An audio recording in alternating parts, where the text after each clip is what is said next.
Now, on Palm Beach TV, proposed modifications to Phipps Ocean Park site plans approved by town leaders last year and the potential impact noise could have on nearby residents.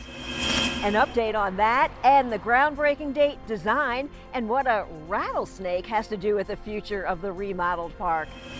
Plus, the impact of common toxic chemicals on human health. I think if we start thinking about reducing our use of pesticides, dry cleaning chemicals, and air pollutions, we can give the gift to future generations of longer and healthier lives. 3 major contributors to neurological diseases and actions you can take today to reduce your risk.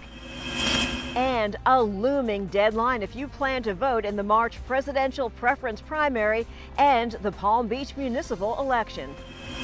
I'm Claudia Shea. Those stories straight ahead.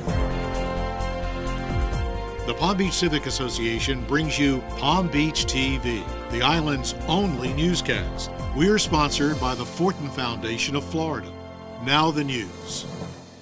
The Palm Beach Town Council recently reviewed revisions to the 18-acre Phipps Ocean Park site plan that the council approved in February 2023. Some of the rain gardens that we had previously proposed in the parking areas needed to be expanded to accommodate that stormwater. The revitalized park will feature native Florida landscaping and numerous recreational areas, including a playground reflecting the island's native flora and fauna and animal-inspired play structures, including a bear, a turtle, a wooden rattlesnake slide, and more.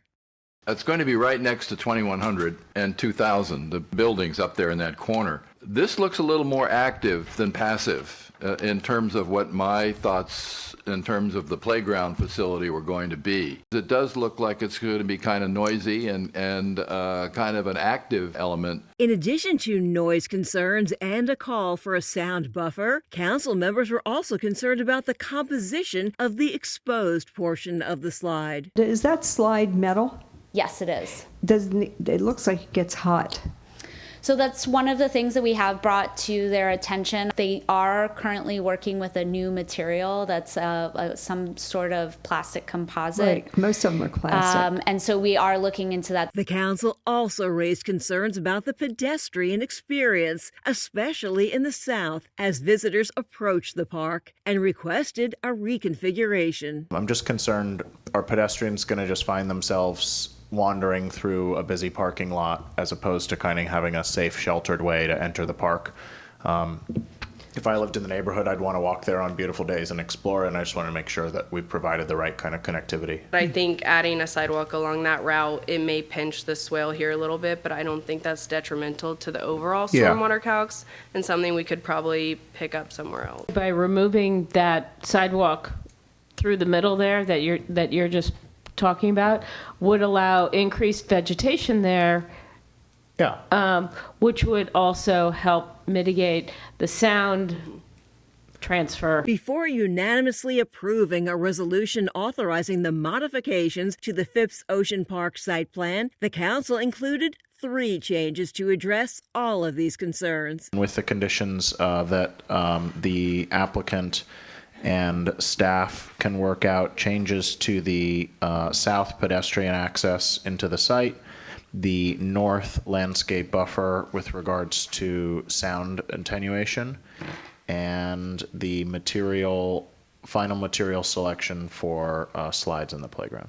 I'll second that. And do you want to also include that substantial changes, as Paul said, would come back to the council? Certainly, that'll be my 4th condition. Yeah. Thank you. I'll second that. Groundbreaking on the revitalized park is estimated to begin this June. The Palm Beach landscape is ripe with native flora and fauna as many residential and town-operated properties back away from synthetic pesticides. However, many toxic chemicals are still commonly used on the island. On Monday, February 5th, the Palm Beach Civic Association and other community organizations are jointly sponsoring Where Have All the Songbirds Gone? 3, the 3rd such informational program about restoring a healthy, toxin-free Palm Beach. In this installment, premier medical professionals will explain the linkage between human exposure to toxic chemicals and neurological diseases such as Parkinson's. Parkinson's disease is the world's fastest growing brain disease, and I think much of it is preventable. I think Parkinson's disease is fundamentally a preventable disease. It's driven by environmental toxicants, including certain pesticides, common dry cleaning chemicals, and air pollution. And we can create a world where Parkinson's disease is increasingly rare. Dr. Dorsey will discuss how to do that during the February 5th forum. He'll be joined by Dr. Bruce Lanphier, who for 25 years has conducted research on the impact of pesticides, lead, and other toxic chemicals on children's health. This complimentary program will take place at Palm Beach Town Hall beginning at 2 p.m.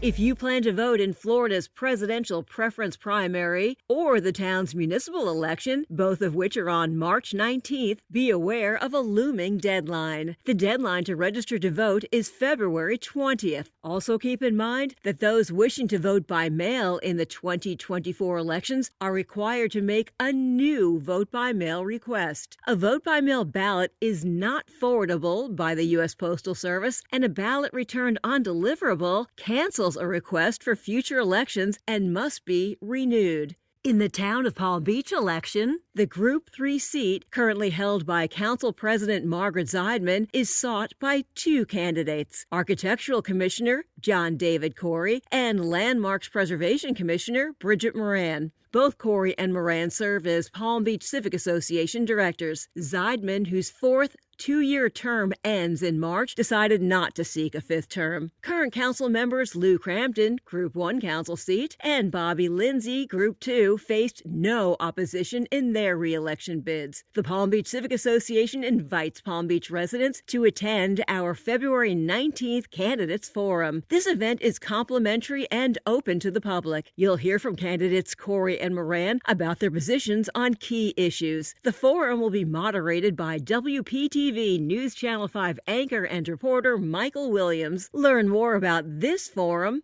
at palmbeachcivic.org. We look forward to seeing you on February 19th. That'll do it for this edition of Palm Beach TV, the island's only newscast. We also encourage you to stay up to date by following us online and on social media. We'll see you next time. Palm Beach TV is a production of the Palm Beach Civic Association. We thank our sponsor, the Fortin Foundation of Florida, and encourage you to let us know how we can provide news coverage that best serves our members and residents.